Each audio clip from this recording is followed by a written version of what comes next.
सभी को good morning, जोहार। आप सब कैसे हैं? हमें लगता है कि आप सारे लोग अच्छे ही होंगे, क्योंकि अभी बरसात का समय आ गया और ऐसे भी सुबह का टाइम है। तो अभी सारे लोग अपने अपने रूटीन के अनुसार सुबह सुबह एक्सरसाइज से अपना शौच करने के बाद से लेकर के स्कूल और कॉलेज, अपना ऑफिस जाने तक के कार्यों की तैयारी करने में लग जाते हैं। तो उसी बीच में एक बहुत बड़ा महत्वपूर्ण समय होता है जिसको हमें समझना ज़रूरी है, और वह समय है व्यायाम करना, एक्सरसाइज करना। तो इसके लिए अगर हम प्राथमिकता नहीं देते हैं तो कहीं न कहीं हमारे स्वास्थ्य के लिए और शरीर पर बहुत बुरा प्रभाव पड़ सकता है, क्योंकि आज हम जहाँ भी हैं, जो भी करते हैं, यानी हम अगर अच्छे भी हैं तो शरीर की वजह से है, और शरीर जो है स्वस्थता की वजह से हम आप सारा चीज़ को कर पाते हैं। तो इसीलिए मैं अब आज चाहा कि आज के ब्लॉगिंग में आप लोग को ये बता पाऊँ कि जो भी हम लोग अपने अपने क्षेत्र में या घर में हैं या शहरों में या जंगलों में हैं या झुग्गी झोपड़ियों गांव देहात शहरों में हैं, तो हमें प्रयास करना ज़रूर चाहिए कि सारा समय निकाल करके सुबह की शुरुआत फ्रेश शौच होने के बाद हम एक्सरसाइज ज़रूर करना चाहिए हमको। क्योंकि अगर हमारा शरीर ही अच्छा नहीं रहता है या हम ही अच्छा नहीं रहेंगे तो मेरा गाड़ी बंगला घर ये सारा किया हुआ व्यर्थ और अनर्थ हो जाता है। तो इसकी सच्चाई आप स्वयं जानते होंगे। जब आपकी कभी तबीयत ख़राब होती होगी, जब आप बेड पे पड़े रहते होंगे, जब अपने शरीर के बारे में आप सोचते होंगे, तो आपके ज़हन में एक चीज़ ज़रूर आता होगा कि आज मेरा शरीर अच्छा रहता तो हम खेलते कूदते या किसी से बात करते या कोई काम करते। तो शरीर का कीमत और स्वास्थ्य का महत्व तभी समझा जाता है जब हम बीमार पड़ते हैं। तो मैं ज़्यादातर चीज़ें तो नहीं, यही चीज़ों को जानकारी देने के साथ साथ मुझे याद लगा कि नहीं, कहीं मैं अपना एक ब्लॉगिंग में अपने लोगों से या अपील कर पाऊँ या बता पाऊँ या एक निवेदन रख सकूँ कि कम से कम आप जहाँ भी हैं, जो भी करते होंगे वे सारा चीज़ करते रहिए, लेकिन आप 24 घंटा में कम से कम अपने लिए, अपने शरीर को स्वस्थ रखने के लिए और जीवन को सुखमय और सुखद बनाने के लिए कम से कम सुबह 1 घंटा का समय आप अपने लिए निकालिए, और शाम को सूर्य जब डूब जाता है तो उसके बाद से लेकर के 1 घंटा का आप समय अपने लिए दीजिए, और एकांत में दीजिए। ऐसा नहीं है कि दोस्तों के साथ तो प्रतिदिन देना ही है या देते ही हैं, या ऑफिस या कार्य क्षेत्र या घर या पड़ोस में सब कोई तो सबसे मुलाकात तो हो ही जाती है।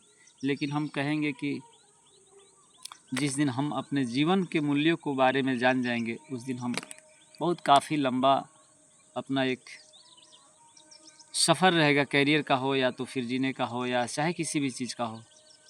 तो हम तो बहुत सारी चीज़ें आप ही के जैसा करते रहते हैं। कभी घर का काम, कहीं बाहर भी चले गए, तो कहीं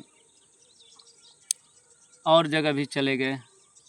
तो उन सारे चीज़ों को करने के बावजूद भी हमें प्रयास करना चाहिए कि कम से कम हम अपने लिए 2 घंटे का समय निकालें। 2 घंटे के लिए सुबह 1 घंटा और शाम 1 घंटा। होता क्या है कि हम अगर सुबह शाम अगर समय निकालते हैं हम अपने लिए, कोई एक्सरसाइज करते हैं या किसी भी विषय वस्तु पे सोचते हैं, तो उस वैसे इस सारी चीज़ों को करने से बहुत फ़ायदेमंद होते हैं।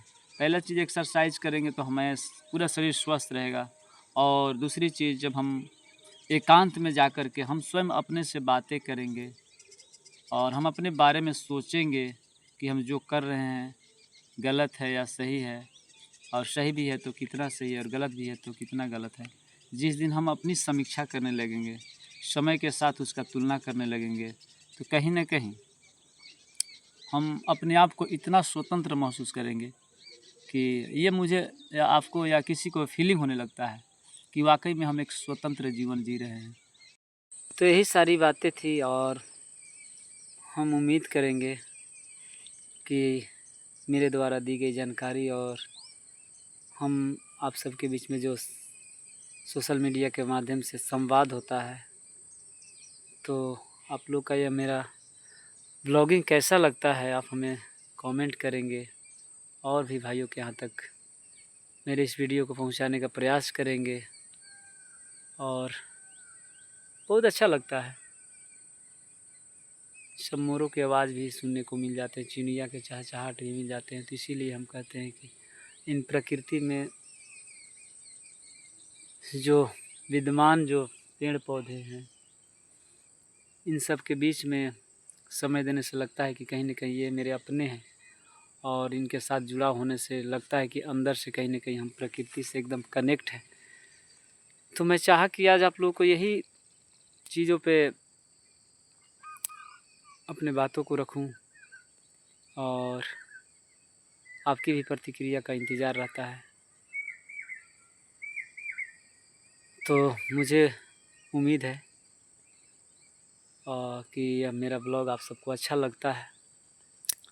तो आप मेरे इस रोहतास गढ़िया ब्लॉग को लाइक कीजिए और कमेंट भी कीजिए। और